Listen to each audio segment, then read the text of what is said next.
Our guest for today's episode is Duaa Zaheer. She is graduating from Sheridan College, Ontario, Canada in interaction design. She is an incoming product design intern at Facebook and has previously interned at Microsoft Garage. I am Mayank Khandelwal and you are listening to Whiteboard.fm.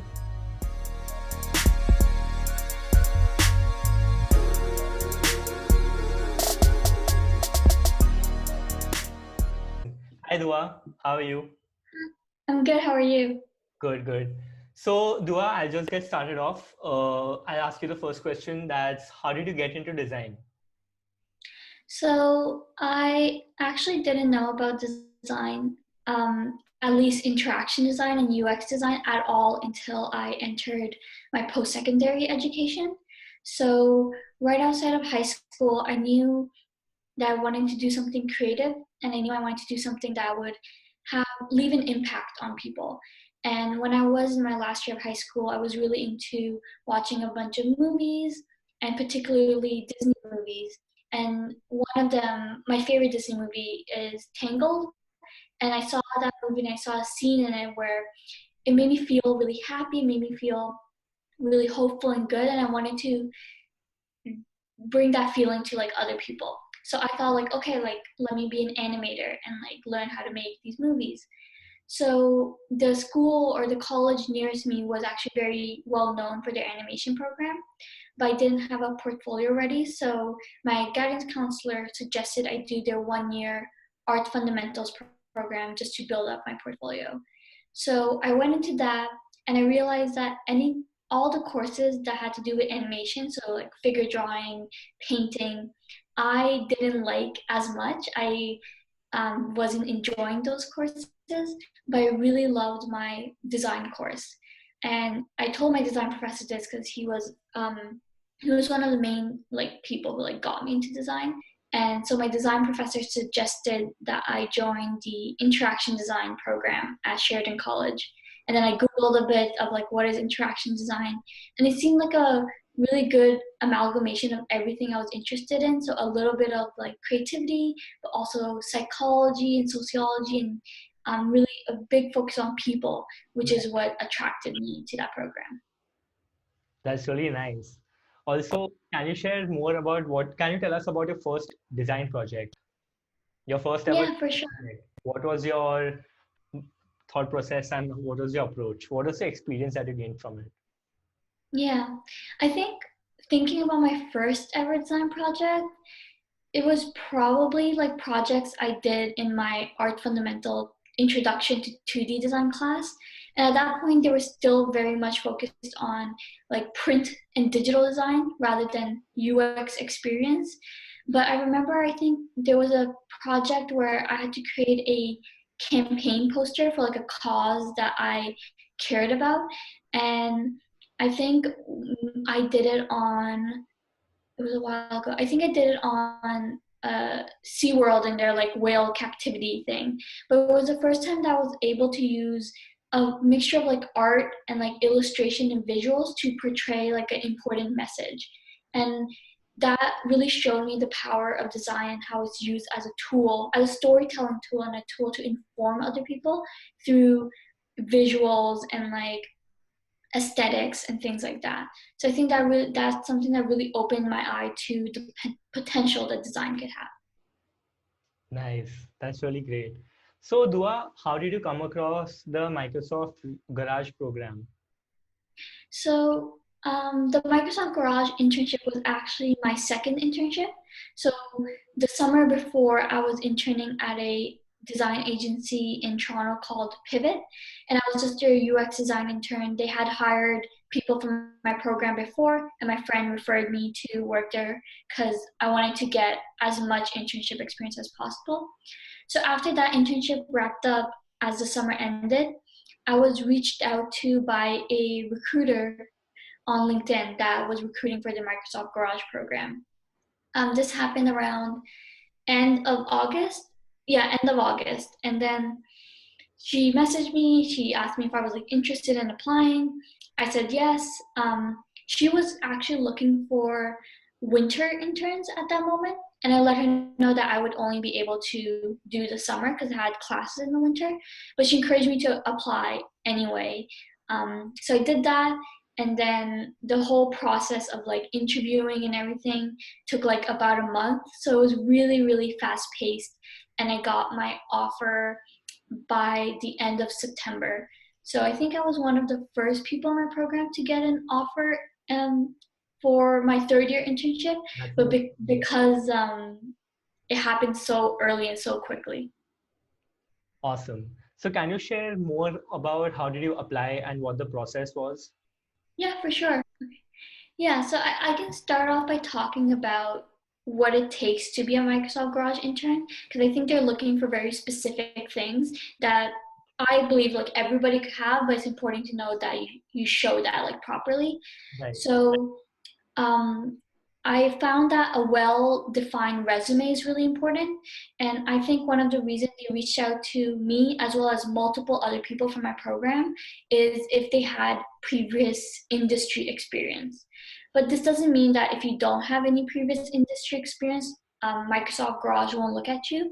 Things like participating in clubs, hackathons, going to industry events are also count as experience in my opinion, because all these things you can learn a lot about the design community, you can learn a lot about how to tackle different design problems.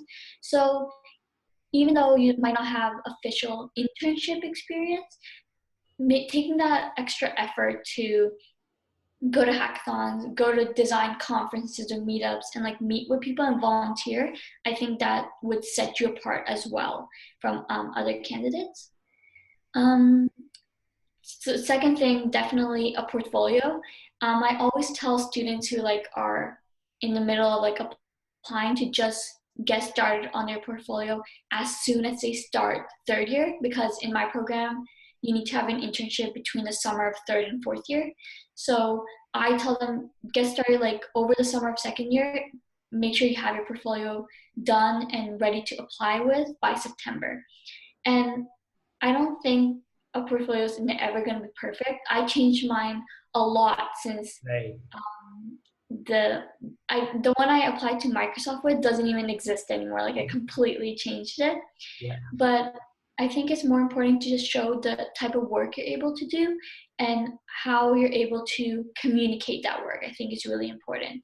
Um, Something that stands out with Microsoft a lot is if you've done work with multidisciplinary teams, so work with user researchers or developers or even other designers, they want to know that you're able to like collaborate with other people.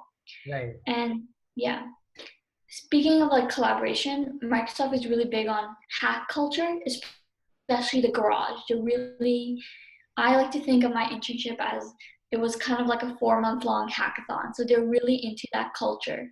So I think participating in hackathons really gives you that edge to be a good candidate as a Microsoft Garage intern, because not only does it give you opportunity to collaborate and work with different people, but you end up having good portfolio projects at the end of it as well. And then the last point is kind of self-explanatory, but just being passionate and driven and showing that you want this, you're able to like grow as a designer, and just putting yourself out there with confidence, I think really makes a huge difference as well. Right. Agreed completely. Yeah. I can talk a little bit about how I like the whole interview process Sure. as well. Sure.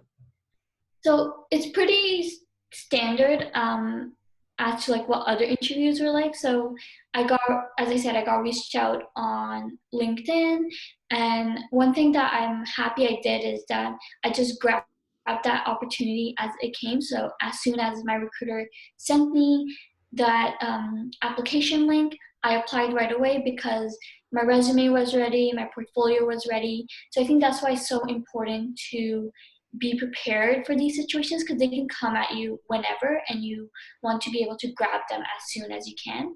Right. And then I actually didn't know about the Microsoft Garage program at all. So I asked questions and tried to like learn a little bit more about the program so I'd be prepared if I were to move on to the phone screening process. So for the phone screening, this happened about like a week and a half after I got reached out to LinkedIn. So they said that they reviewed my resume and they wanted to set up a 30-minute phone call interview over the phone. So I never had a phone screening before, so I didn't know what to expect. But luckily, some people in my program who were a couple of years above me had done the Microsoft Garage internship Oh, previously, nice. so they were able to like help me and guide me through that Right. process. But essentially, the phone screening, they just go through your resume. They kind of ask you to talk about your experiences. They talk about what kind of professional you are, what kind of collaborator you are. I think that's really important to them. They want to know if you are able to work with developers, are able to work with PMs, because in the Garage internship, you will be working with developers and PMs. So they want to know if you have that collaborative nature in you. And Right. then they talk about a little bit about what your design process is, how you tackle problems, and then you're able to like ask them questions as well. So the person that was interviewing me used to be a garage intern and then she turned full-time, so I just asked her about her experience and what she liked about the internship and how I could like set myself up for success if I were to get it as well. That's And really then great. yeah, so that was like 30 or 40 minutes. Yeah, And then afterwards, like obviously I was thinking like, oh, I should have asked this and this and this, right. but I think That if always happens. you, yeah, that always happens. So I think being prepared is very important. So I did take like a bunch of notes based on my own research and then what I talked to like previous interns about. So I think reaching out to your community, if you know people who've interviewed in similar scenarios before, most people are really happy to share their experience. So I think that helped me kind of be like more prepared. And then I could always like look at my notes if I forgot anything. And then lastly, the biggest part was the final interview. So after about another week or so, I got an email saying that they wanted to fly me out to Vancouver for in-person interviews.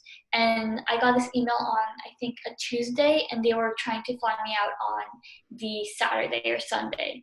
So it would happen very, very quickly. So the weekend, I just like packed up a backpack like full of things I could use for like 3 days, and then went to Vancouver. And that day was probably one of the longest days of my life because it was 4 back-to-back interviews that were 45 minutes each, like Yeah. one-on-one interviews. Hmm. And and then we started off with a presentation. So I started off presenting one project to the whole panel of interviewers for 10 minutes. They didn't get to ask any questions or anything. I just had to like present my project to them. And then afterwards, one by one, they would take like each designer and have a one-on-one 45-minute interview. And a lot of these interviews really differed from each other. So some of them were more like behavioral questions. They were asking me like, oh, if you were in a situation where you had to rationale your design decisions to your developers, like how would you communicate those things? And what would you do if there was like this team conflict? And just to see how you would handle things, because as a garage intern, you are the sole designer on your team. So you have that responsibility to lead design, and they want to make sure that you're able to do that. And Right. then, yeah. And then other questions, they were like, just walk me through a project on your portfolio and what are like talk a little bit about like your past experiences. So it's really interesting because some of my interviews I really enjoyed because they were very conversational and I just felt like I was a conversation with someone, and other ones felt a little bit more formal. I guess it depends on like who's interviewing you, but my main piece of advice is if you can treat it as a conversation as much as possible, it'll just be better for both you and the interviewer. It'll be a bit more comfortable and it'll actually be really enjoyable as well. So after that, like these were like this huge long day. Um, After that, like all the interns like went out for like food afterwards, to, like de-stress and celebrate Yeah. and things like that. And I had a friend living in Vancouver, so I like hung out with her as well. And then the day after my interview, I was expected to fly back to Toronto. And in the airport, I actually got my offer over email. So everything happened very, very quickly. It was kind of very surreal. I honestly didn't believe it for like the longest time that it actually happened. Yeah. But yeah, it's probably like one of the issues I'll never forget. It was very stressful, but also very enjoyable as well. That's an amazing story. Also, Dua, so one big factor that helped you in applying was the fact that you had your portfolio ready, right? So Mhm. can you show us your portfolio and tell us more about how do you plan, like what planning goes do you go through when you're creating a portfolio? Yeah, for sure. So this is my current portfolio here. So when I actually applied to Microsoft, I was using a different portfolio, and that one was hosted on Squarespace. And then this past summer, while I was actually at Microsoft, I decided I wanted to like redesign it a bit. I wanted to add more personality into my portfolio. So I switched to Webflow, which is what I'm using right now, because it just gave me a little bit more freedom and creative freedom to like Right, play around with a couple things. So I think what's important about with your portfolio is to put yourself in the shoes of whoever is going to be reviewing it. So whether that's like a recruiter or a hiring manager, right. and imagine that they'll only spend like 5 minutes on your portfolio. So how can you show them what you need to show them as quickly as possible? So I think a good opener and hook and that can show like what type of designer you are is really important, as well as any previous experience you have. So this took me a long time to come up with, and I Right. realized it's actually really hard to figure out how to like quote unquote sell yourself as a designer or show your design True. personality.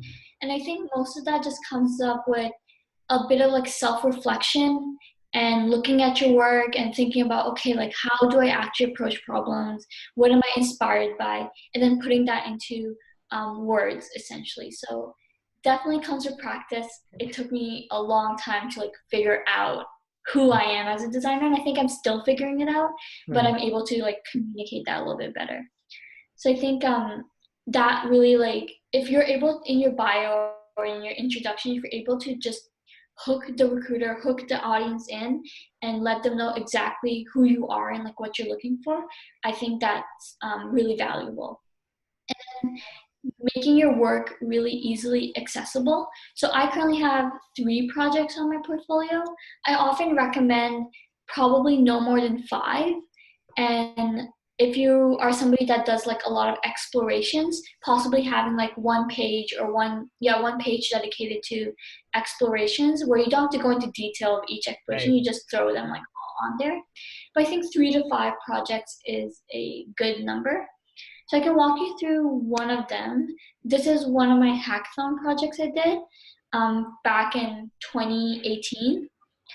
I've been doing a lot of like portfolio reviews lately, and the advice I like to give to people when structuring their case studies is to follow a model called Why, How, What. And this model was introduced to me like by one of my professors.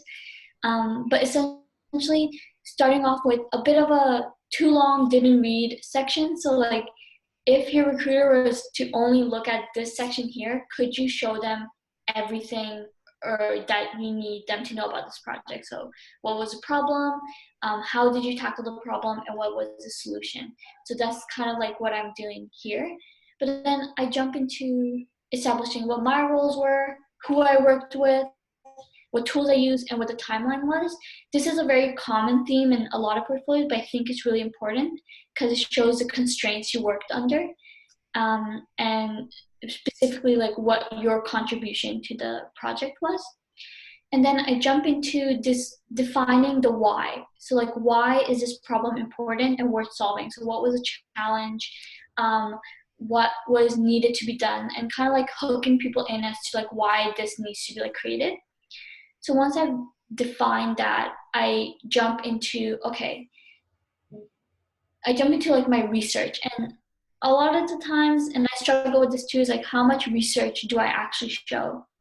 And a tool that I found that ended up working for me was, first of all, listing what I didn't know. So over here, I just list 4 questions that I wanted to find out through my research. Then I show, okay, so this is what I don't know. This is how I'm going to find out. So like, what methodologies do I use? So in this case, it was user interviews. And then lastly, what did I find out? So what were my key insights and features? So I kind of like jump into, okay, I do like one section for each insight that I found through my user research, but then I connect it to a feature in the final app. So it's really important to connect the dots when it comes to your case study. So really tying in um, all the findings of your research to actual features that you implemented in your final solution.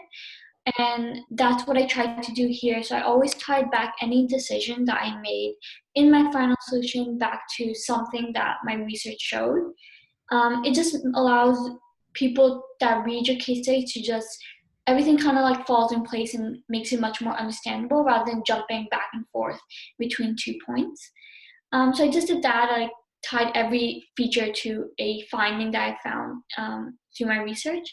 And then finally, I talked a little bit about, because we were designing for another client in this hackathon, so it was a Home Depot. So we followed their style guide, we followed their brand values, and at the end, I like to close off with a little bit of a reflection, just to show like what I learned from this experience and how I want to grow moving forward.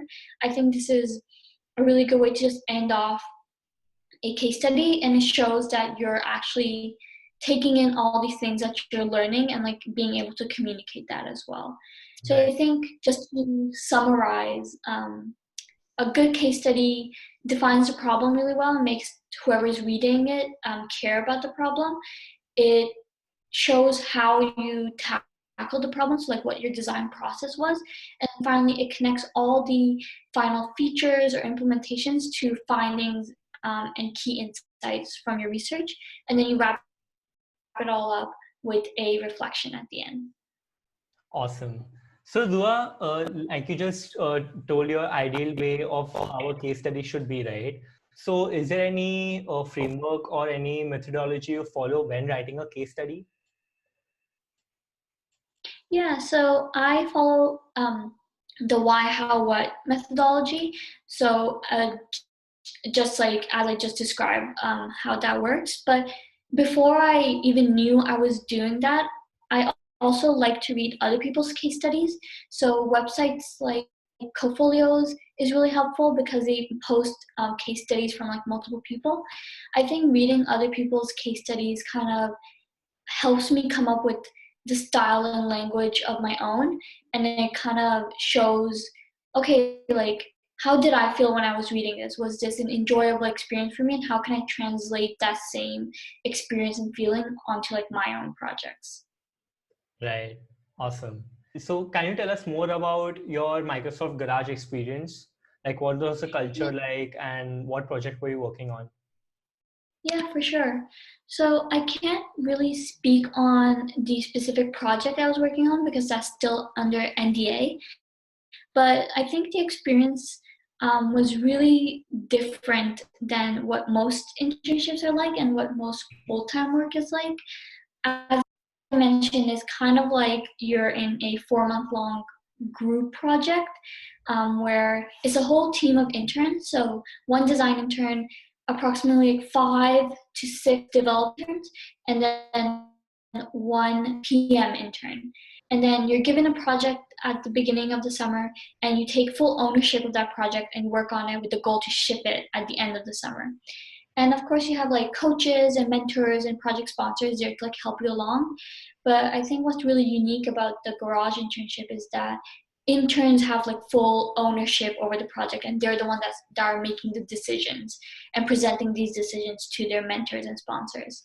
So I think that was a really good experience for me to have because I learned a little bit about like design leadership and working as an independent designer, but also working and collaborating with developers and PMs, which I've never done before. So it taught me a lot about interpersonal and team building skills too. Awesome. Can you tell me more about how many designers and how many interns were there in the entire program? Mm. I I think there's a total of, I want to say, I don't know how many interns total. I can't remember, but I think there's like 5 teams, and each team has like five, four, 4 to 6 developers in the team, Okay. and then there's 4 design interns, and they're each on one team, and then there's 2 PMs, and they work on 2 teams at once. Awesome. So definitely like more engineers than designers, but because they have like more roles to fill for that, but each team has one designer, and they kind of like lead design for that team. Awesome. So apart from all the work that was going on, can you share more about the experience that was there in general with the crowd Yeah. and the kind of culture that's there? I think Microsoft has a really good hack and growth culture. So they're really big, especially the garage. They're really big into just um, experimenting and hacking and like finding out where you can like disrupt the design system. What I found that what I really enjoyed as well is that people are really kind and really open. So halfway through our internship, we actually went down to Redmond in Seattle, um, for to visit their like head office, and we were encouraged to like book one-on-ones with different people we wanted to talk to there. So I booked a couple one-on-ones, and everyone was really open and kind to like talking to interns and sharing their experience and learning more about them. So I think Microsoft does a really good job at fostering that like open communicative culture, because I never felt like I was alone or bothering anyone. I felt like there was always someone I could like learn from, which I really like. Awesome. Also, Dua, what is a regular day for you like during the garage internship? So a regular day in the garage, you start off with your stand-up. So your entire team in front of your manager and coaches, you share what you've done so far. You show like your DevOps board and like how tasks are progressing and where you're stuck and everything. And then you just dive into actually doing heads down work. And then there's a couple meetings and workshops throughout the day. So we might have a Scrum meeting because Microsoft does work in sprints. So we have meetings to keep our sprints going, and then we might have just like workshops that the garage has set up for us and things like that, because the garage, although it encourages you to work on the project, they also want you to grow and learn outside of the project. So sometimes they'll set up like these workshops that you can attend, and after that the sprints end on Friday. So on Fridays, you present what you've done that sprint to the other interns. Then you have like a retrospective, and you start preparing for the next sprint. Nice. Can you tell us more about how the experience, how the culture at Sheridan College is? Since you're Yeah, doing interaction design at Sheridan. yeah, for sure. So my program, the Bachelor of Interaction Design program, I think it was one of the first Bachelor of Design programs in Canada, actually. So it was actually very new when I started. So far, I think my year is going to be like the 4th graduating class, so still a fairly like new program. But the reason I like it is because it's also college, the class sizes are smaller, so it's like capped about like 22, 25 students. Oh, okay. So you really get to know each other a lot. You get to build a stronger connection with your profs. And I think that's what I like the most about my program is it's a very tight-knit community where you can rely on a lot of people. And because it's fairly new and they're still like learning to do some things, students really do come together to like supplement all the areas where we might not be there yet through things like mentorship nights and like out of class workshops on like programs like Adobe XD or Figma, just to help each other out if in case we're not getting that learning in class, or if we want to learn even more outside of class. So I think the tight knit and community at Sheridan College is something that really attracted me to it in the first place and then kept me there for the next 4 years. Awesome. So, Dua, since you're doing a design education, right? Did you come across during your program at Microsoft, did you come across any designers who were self-taught and feel like there were any differences? So all the designers that I met at Microsoft, the design interns, they were actually like from a design program, but I've met a couple of other designers who are self-taught and they worked Oh, at a okay. couple of different companies as well. Like one of my friends, he interned at Facebook last summer. And he's actually in a computer science program, but I think he had like one design course and really enjoyed that and kind of taught himself design on the side while doing his computer science program. So I've definitely met a bunch of people who came from like that path where they start in engineering or computer science or anything else and then learn about design and teach themselves that. So I think like design is a very, very teachable skill. In my opinion, I think anybody could learn design as long as they have empathy and like they care about people. I think people can learn UX really easily.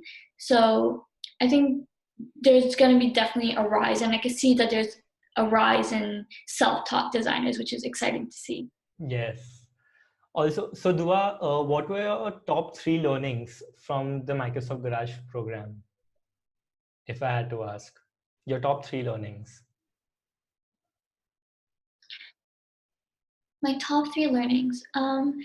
My top one would probably be the interpersonal skills I learned. So, how to work with a multidisciplinary team, how to communicate design decisions with developers, and things like that. That was my top learning. My other two was this was my first time working in a sprint setting. So, what does that look like? What does an agile like work environment look like? I learned a lot from that too. And then my last one was just what is it like working at a company that has like these big resources? Right. So since Microsoft is such a big company, and I have this was my first time working for one of the bigger tech companies.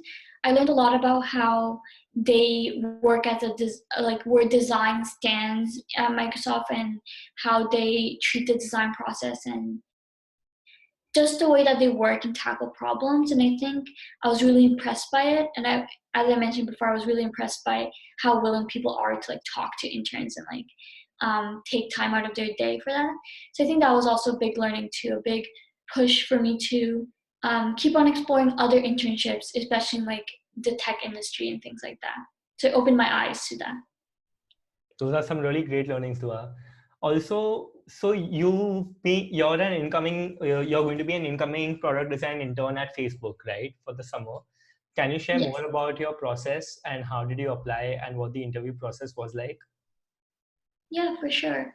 So I actually got a referral to Facebook. So one of my friends interned there previously and she was giving out referrals, so I asked her for one. So through that referral, the interview process was also pretty straightforward and pretty quick as well. It started off with the phone screening where they just wanted to learn a little bit more about me as a designer and figure out which organization or pillar I'd fit most into. And then after the phone screening, a couple weeks later, I had to schedule one-on-one interviews, and it was through video chat. So it was two interviews. The first one being a portfolio walkthrough, where I just walked through two projects on my portfolio, and the second one being an app critique, where we simultaneously like look at an app together and like using like product thinking critique that app. And that was it. So that was the interview process, and then you would get an offer if you made it to the final round, I guess. But it was very, very quick as well. So the process started mid-August because I remember I was still at Microsoft when I had my phone screening, and then I got my offer second week of September. So it was also well within like a month. Yeah. Yeah, awesome.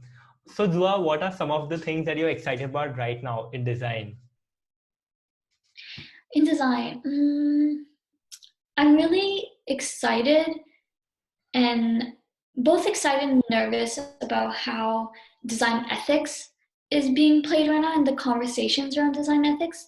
I think we're definitely making good strides to talk about it, especially young people. I'm seeing a lot more young people care about those things, which is really inspiring to me. So I think that's definitely one thing that I'm looking forward to, that conversation continuing on happening and how it'll shift our perspective of design. Something else I'm excited about is I've been really into smaller, or not necessarily smaller companies, but they're not like the big tech giants, but companies that have a big focus on community. So things like Figma and Webflow come to mind because they really heavily rely on their users and their community to build things like plugins and like clonable websites and things like that. So I think um, be treating like design as kind of like a co-creation thing is really exciting to me as well. So I'm excited to see how that trend, I guess, develops further because I'm really inspired by community as a whole principle for design. Awesome. What are some of the things that you're excited about right now? What are some of the things that you're learning? Learning, since I was working on my thesis this semester, I really learned more how to be an independent designer and kind of define my design process and like tackle different problem spaces with that design process. And through that, I've been learning different methodologies that I can use to apply to my design process. And other things I've been learning or curious to learn more about is just um, design leadership is a big one. I am really interested in like design leadership and creative direction in the future. So I've been trying to like talk to a couple design leaders and try to exercise and flex those skills early on so I can become better as I grow. So I think design leadership is something that's definitely catching my eye as well. That's really nice. What kind of stuff do you see yourself doing in the next 5 years? Hmm. It's hard to like judge because I'm still kind of like uncertain on how like fast people like grow at companies, but I'm really excited to, well, first of all, after my internship, I have like one more semester of school, then I hopefully get a full-time job. So like actually working full-time in the industry. But as I mentioned, I think design leadership is somewhere I want to end up. So I'm hoping, I don't know if I'll end up there in 5 years, but I'm hoping I can develop the skills I need to get there. And then other things like I'd love to speak at a small conference one day or like start off somewhere like that.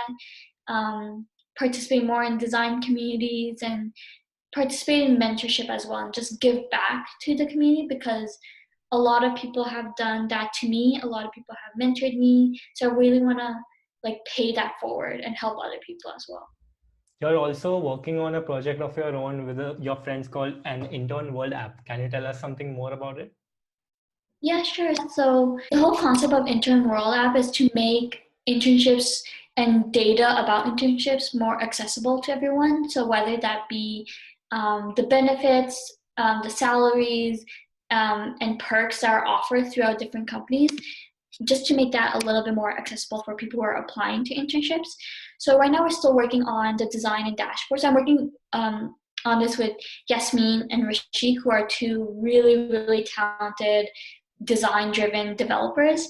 And I actually reached out to Yasmin, asking her if she wanted to work on a project together, and she invited me to join Intern World App because they both started it over the summer, I believe, before I was even a part of it. So they've been doing a lot of really cool work. So right now we're just looking for people to like subscribe to our newsletter, and then we're working on a form that we'll send out to people we know have interned at a couple of different places for them to enter information of like, oh, this is what I got paid, these were the benefits and perks that were offered at my company, this was my role, this is the school I come from, and then we're gonna hopefully be able to like show that data in a comprehensive way so people who are might be like, oh, like I'm kind of want to intern for Facebook, but I don't know what they offer. They'll be able to see that clearly and transparently. Awesome. So, Dua, can you also tell us something about your story about how you founded Designers of Color Yeah, for sure. and what So, Designers of Color is? yeah, for sure. So, Designers of Color is a Slack community that I founded over the summer. It's all about connecting people of color in design together. And I founded it because although I'm part of many different design Slack communities, I was missing that connection of other people of color in design. So it started off as a Twitter group chat, just a casual group chat, but we hit the DM member limit, which I think was like 50 people. So someone suggested making a Slack community instead. So we transferred it all over to Slack, and it's been going well. I still have a lot of work to do in terms of branding and coming up with more of a story and voice to it, but I think it's some place I really turn to whenever I'm feeling stuck in design and I want to talk to other like-minded people who might be feeling the same way. And it's a really tight-knit community, and I hope it helps other people as much as it has helped me, and I hope it keeps growing in the future. I think it's a great initiative because that's how I came across you. So yeah. Oh, thank you. So Duaa, I wanted to ask you what do you think regarding the number of women designers in the community right now, or whether they're equal or they should increase? Yes, so I think companies are starting to realize the importance of design, and there's a big push for design at different companies, but there's still work that can be done. And I think, especially in design leadership, we need more people of color and women of color in design leadership to make that push. But it could always get better. There's more work to be done, but I definitely see, compared to like past years, the push for design thinking and importance of design in different companies. I think we just need to keep that momentum going. Awesome. So Duaa, one question I wanted to ask was, what advice would you give to someone who wants to get started in design right now?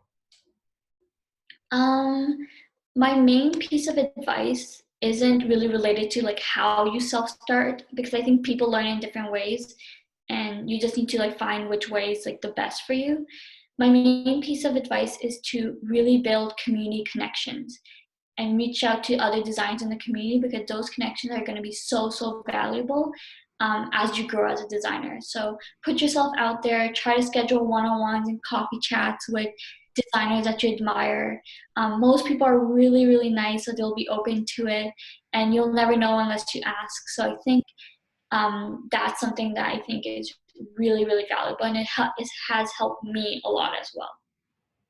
That's really good advice. So Duaa, what advice do you think you wish you would have gotten when you were starting off in design? I think it's the advice that I just gave right now, because even though I've recently started building those connections, I think if I had done that when I was in first or second year, that would have been super valuable as well. And it kind of would have helped me grow out of my shell a little bit as a designer. So yeah, just being confident and open to talking to other people and being able to make mistakes and fail a little bit. I think that's a really good way to learn. And I would tell myself to not be afraid if I was bad at something, just do it anyway and then learn through that, because I think that's really important rather than being scared to do something because you might be bad at it. Awesome. Thank you so much, Duaa, for being a part of this interview. It was great knowing your story. Of course. Thank you so much. It was actually one of my New Year's resolution to be a part of a podcast episode. So this was very exciting. Thanks for listening to this episode, and I hope you liked it. To check out other episodes and clips from the interview, subscribe to the Whiteboard.fm YouTube channel. Feel free to share your favorite parts of the interview and don't forget to tag us. This podcast is a part of the 10K Designers Network. You can check out other projects on 10kdesigners.com.